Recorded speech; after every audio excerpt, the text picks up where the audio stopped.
Mak. Macam induk pun tak. Nak do tu.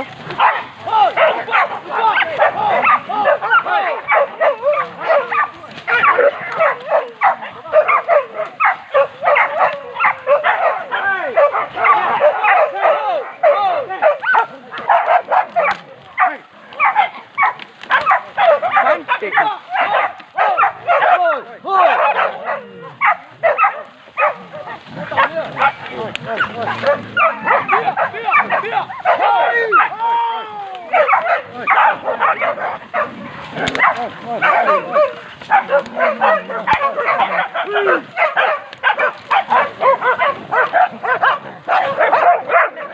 Okey, mak.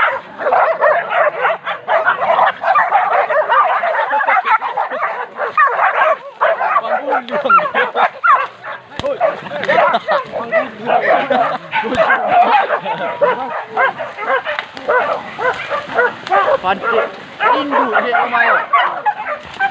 Pantik induk orang mati macam.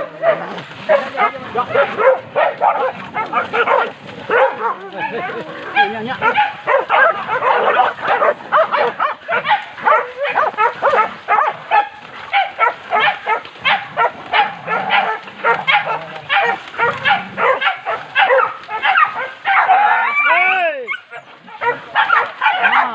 Apa dah tu?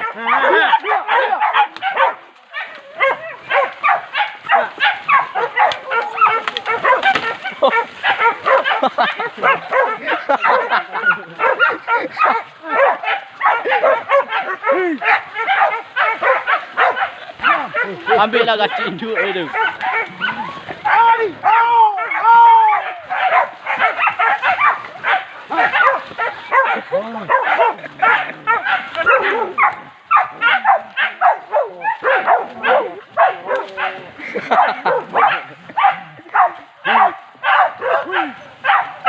Kamu mapun kaki.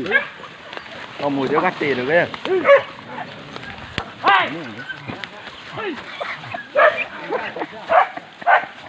Pantik kaki. Oh, enggak boleh. Pantik kaki.